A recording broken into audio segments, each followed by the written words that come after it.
Hi friends, আসসালামু আলাইকুম। চলুন আজকে ইজি এমন টেস্টে একটা চিকেন রেসিপি আপনাদের সাথে শেয়ার করব। চলো প্রথমে চিকেনগুলো ম্যারিনেট করে নিই।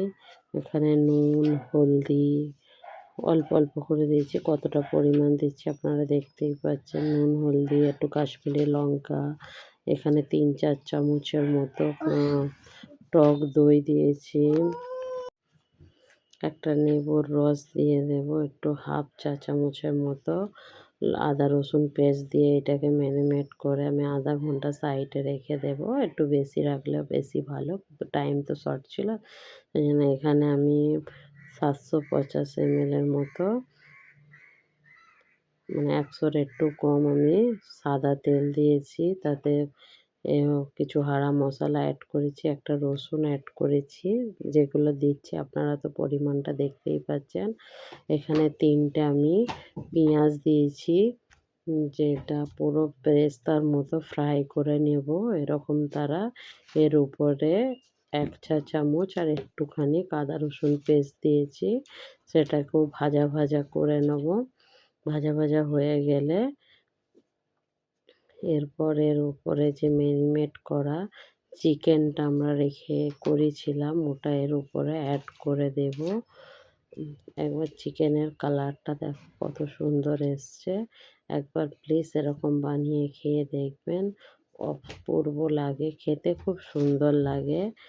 চলুন এটাকে এরকমভাবে কন্টিনিউ ভাজতে থাকবো যতক্ষণ না সাইড দিয়ে তেল ছাড়ে আর চিকেনটা একটু ভালো তারে এর মধ্যেও কালার চেঞ্জ হয়ে যাবে ভাজা ভাজা করতে করতে। চলুন দেখুন সাইড দিয়ে তেল ছেড়ে দিয়েছে আর চিকেনের কালারটা একটু চেঞ্জ হয়ে গেছে না। এখানে কিছু ঘরের সামরিক মশলা আমি অ্যাড করব, যেখানে নুন, হলুদ, কাঁচা ধনে, জিরে, কাশ্মীরি লঙ্কা, ঝাল লঙ্কা সব কিছু দিয়ে, আর এখানে আমি 1.5 টমেটো অ্যাড করেছি, একটু বড় বড় করে কেটেছি। দেখতেই পাচ্ছেন কীরকমভাবে করেছি। এরকম কন্টিনিউ আমি 3-4 মিনিটের মতো এরকমভাবে কষতেই থাকবো, যেটা খেতে খুব টেস্টি হবে। আপনারা প্লিজ এরকমভাবে একবার বানিয়ে খেয়ে দেখুন। আর আমার ভিডিও আপনাদের কেমন লাগে প্লিজ কমেন্ট করো।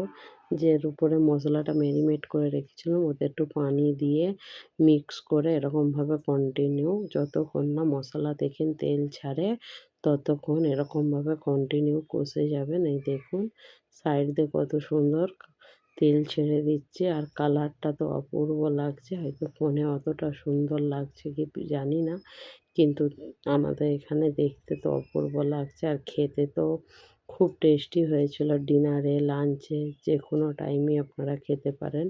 এটা আমাদের ঘরের সিক্রেট মশলা, যেটা চিকেন মাটনে আমি ইউজ করে থাকি। আপনাদের দরকার হলে আমার চ্যানেলে গিয়ে দেখতে পারেন এই মশলাটা। চলুন এবার আমাদের কষা হয়ে গেছে, এখানে পরিমাণ মতো পানি দেবো, কেন আমি লাঞ্চের জন্যে বানাচ্ছি, একটু হালকা ঝোল রাখবো। আর আপনারা ডিনারের জন্যে বানালে একটু কম রাখবেন, তাহলেই হবে। চলুন এখানে আমাদের চিকেন রেডি হয়ে এসছে, দেখতেই পাচ্ছেন। এখানে এই পর্যায়ে একটু নুনটা চেক করে নেব, নুনটার বরাবর ঠিকই আছে।